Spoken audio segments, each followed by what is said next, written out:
민수기 12장은 모세의 축첩으로 인한 미리암과 아론의 비방 사건을 알려줍니다. 다베라와 기브롯 핫다아와 사건 이후 가까스로 진정된 이스라엘 공동체 안에 새로운 논쟁거리가 생겼습니다. 다름 아니라 모세가 구스 여자를 취하였던 것입니다.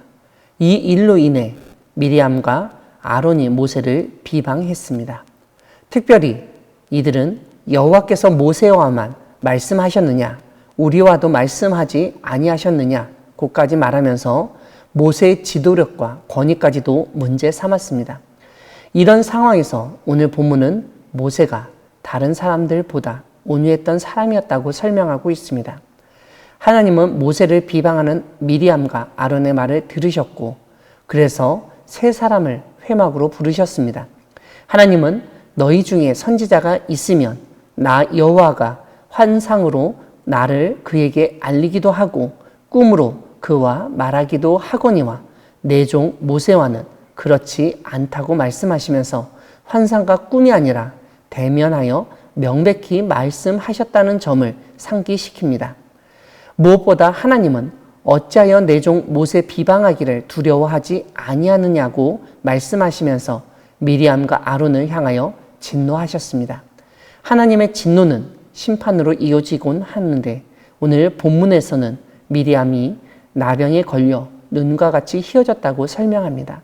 이러한 미리암의 모습을 본 아론은 우리가 어리석은 일을 하여 죄를 지었으나 청하건대 그 벌을 우리에게 돌리지 마소서라고 애원합니다. 이에 모세는 하나님이여 원하건대 그를 고쳐 주옵소서라고 기도했습니다. 하나님은 미리암을 7일 동안 진영 밖에 가두고 들어오게 하라고 명령하십니다. 그래서 이스라엘은 7일 동안 행진하지 않았고 그 후에 비로소 하세롯을 떠나 바란 광야에 진을 치게 됐습니다. 사랑하는 광야교회 성도 여러분, 하나님은 미리암과 아론이 모세를 비방하는 소리를 들으시고 진노하시는 분이십니다. 모세가 동족인 이스라엘 여인을 취하지 않고 구스 여자를 취하였기 때문에 원인을 제공한 것으로 볼 수 있습니다. 그런데 우리가 출애굽기에서 살펴보았듯 모세의 아내 십보라도 이스라엘 여인이 아니라 미디안 여인이었습니다.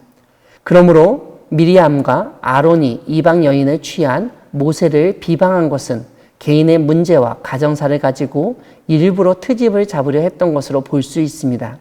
이는 그들이 하는 말에서도 그대로 드러나는데 하나님이 모세와만 대화하시는 것이 아니라고 언급하는 점에서 모세의 지도력과 권위를 부정하며 무시하고 있는 것을 볼 수 있습니다. 즉 모세 아니더라도 하나님의 말씀하실 사람은 많다는 것입니다. 오늘 본문 바로 앞인 민수기 11장에서 하나님이 모세 말고도 70명의 장로에게 하나님의 영이 임하게 하시고 예언하게 하셨는데 아마도 오늘 본문은 그런 사건과도 연관이 있는 것으로 볼 수 있습니다. 모세 말고도 하나님이 영을 주시고 말씀하신 사람은 많다는 것입니다. 더군다나 미리암은 홍해 사건 이후 하나님을 찬양하는 데 앞장섰던 사람이었고 선지자라고까지 언급되었던 사람이었습니다. 또한 아론은 애굽에서 모세의 대변자 노릇을 했던 경력이 있어서 사람들에게 모세와 같은 지도자로 쉽게 인정받을 수 있었을 것입니다. 아마도 그들은 모세의 지도력을 문제 삼아 주도권을 빼앗기 위해서 구스 여자를 취한 것을 언급하며 비방했던 것으로 보입니다. 민수기 11장에서는 환경과 먹거리에 대한 불만이었다면 민수기 12장에서는 지도력에 대한 불만을 표출하는 것을 보게 됩니다. 문제는 11장의 사건은 일반 백성들이 주도했다면 12장의 사건은 모세의 혈육으로 이스라엘의 중심 인물들이 주도하고 있다는 점입니다. 하나님은 미리암과 아론 두 사람이 모세의 지도력을 문제 삼은 것을 아시기에 모세는 환상과 꿈으로 알려주는 선지자와는 다르다는 사실을 상기시키십니다. 모세는 하나님과 대면하여 이야기하던 자이고 무엇보다 다른 사람은 감히 볼 수도 없었던 하나님의 형상을 보는 사람이라고 언급하십니다.